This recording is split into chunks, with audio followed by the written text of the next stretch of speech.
besides all these RSI stuff, any indicator is really based on three variables, and that is price, the volume of the transaction, and then you select a time period to analyze the data. All that is found within the price and volume. And what the candlestick does is it helps to kind of create like a story or a way of reading data. Like, you can look at a line chart, you can look at like a bar chart or a bar graph. That's kind of what this is. The volume is just a bar chart of how many shares were transacted in comparison with one another. You can do like a pie chart, you can do this other stuff, and a candlestick chart is a type of, I guess, line chart where it takes data coming in and over a certain time period spits out data and it gives you this bar. So what this candle is telling us is at the beginning of this time period, and our time period for all these candles are 1 day. So in 1 day, the price started at about $311 and ended at $300. So that refers to the body of the candle, where it started and ended in that time period. So now that we identified what the body of the candle is, let's talk about the wicks they're referred to. These wicks refer to, during this time period, the highs and lows of the price action. These are weekly candles. Each candle represents one whole week or 5 trading days of data.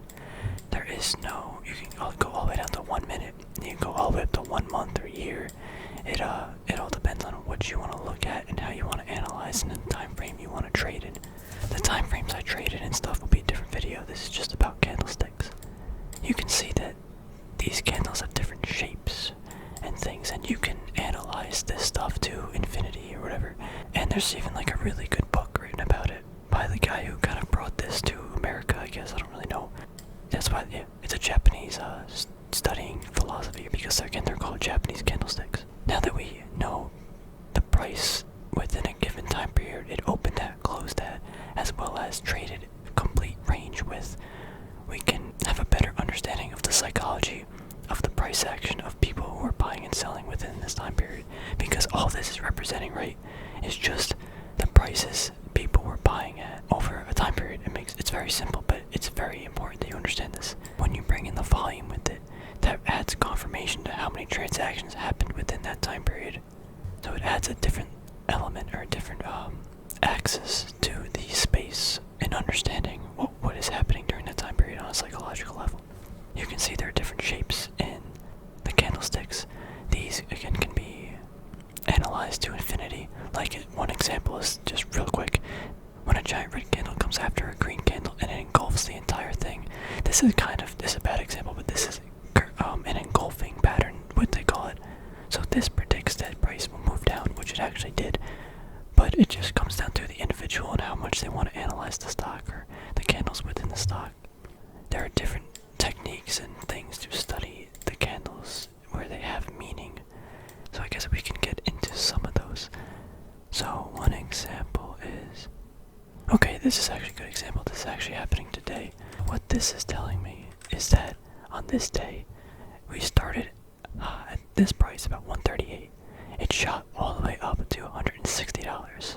It then got pushed all the way back down past what it opened at. It hasn't closed yet, but let's hypothetically say it closed at $132, but at a low of this. So what this is saying to me is the price, people got overexcited. They shot the price up all the way to well above where it was when it opened. The sellers came in and sold this all the way back well below what it opened up at. If they close this like this kind of gives a hint that at this price it is rejected and there was enough selling pressure that it's probably going to move back down to retest another prior support or resistance. That is one way to read the candle. Also, you can see this giant, when you see these giant green candles like this, where it basically has no wick above, it means it opened and closed. Just all green going all the way up and decent volume, or really good volume relatively.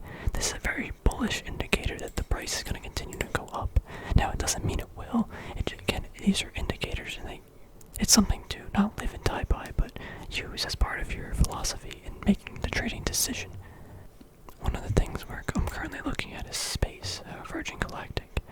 We can see all these like wicks, what these are called are buying wicks. You see buying wick, where the price goes down,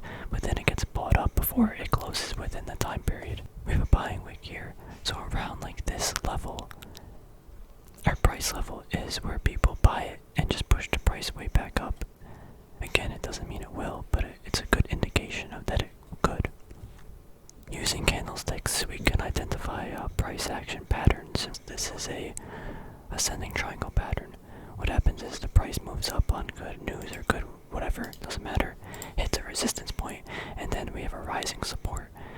What this kind of means on a psychological level is people wanted to buy it as it dipped below, but it kept increasing, or this support line kept increasing because people were bullish about buying.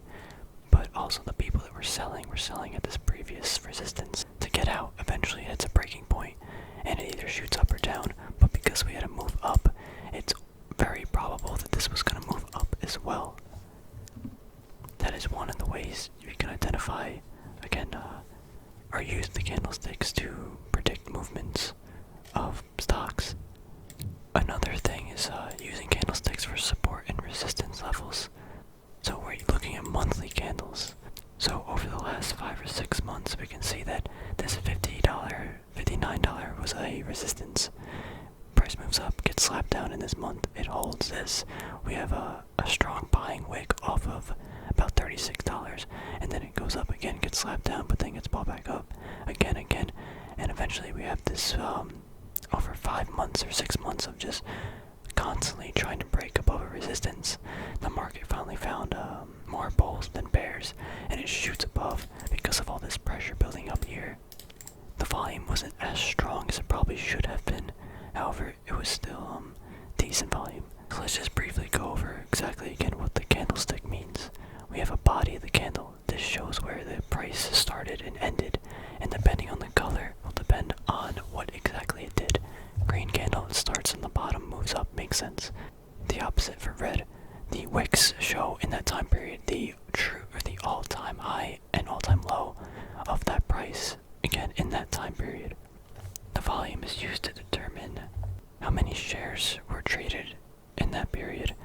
The higher the volume in a time period, usually that means that the price or the candle has more confirmation, just because again more stuff happened, so it just makes more sense. We can use the candles to also find price pressure zones such as this. This is a price pressure zone where eventually some way has to win. Like there are honestly so many ways to use this. I'm just talking about the ways I'm using it. When we dive more into like analyzing a company or stock, we can discuss like this candle kind of meant a lot on this day. We have a decently relatively high volume in comparison. It shoots up, however it got rejected, and then even the next day it shoots up again but gets rejected down, and that kind of caused, or could have caused a big fading move because there was not enough people wanting to buy around this level, and the price action clearly reflected that. Over analyzing stock prices and stuff and candlesticks doesn't do me justice. I found things that matter to me when I trade. Like this is a recent trade I had. I saw all this buying here around this level. You can see with the price action, right? We can use this candle and this candle to determine that, oh, this is a resistance level. However, this is also a support level people are buying. I decided the market and good earnings wanted this stock to rip up. These two buying wicks again confirmed that this was a support. We got in at this day, it shoots up, and then I don't remember exactly the trade, but I got in, I think it was like a 5 or 6% trade, and then continued to go up. This would have been a decent selling point, just because you can see this wick shoots up, it gets slapped down. Now this might have been a new resistance, however it shot up, but then it faded back. But from me looking at it, this, again, I would have thought this would have retested this zone. So there's a lot going on. However, this in essence is the basics, the candlestick charting. If anyone has any specific questions, I can talk about them. However, I think this should be enough. Any more information of me talking about it would kind of just be overkill. I look for strong wicks, that's one thing I definitely look for. And I use support and resistance zones that have formed around the price action, like exactly this, support, resistance. I see what the wicks are doing within that time period. I look at the volume to see what prices are confirming where, and I can make a decision. That's pretty much it for this episode. Hopefully I didn't bore you guys to death. I mean, I guess this is an ASMR video. It's not supposed to be boring, but it's supposed to be relaxing. But yeah, if anyone has any questions, I can either make a video about it or I can just try to answer it in the comments below. And don't forget, this is the most important indicator.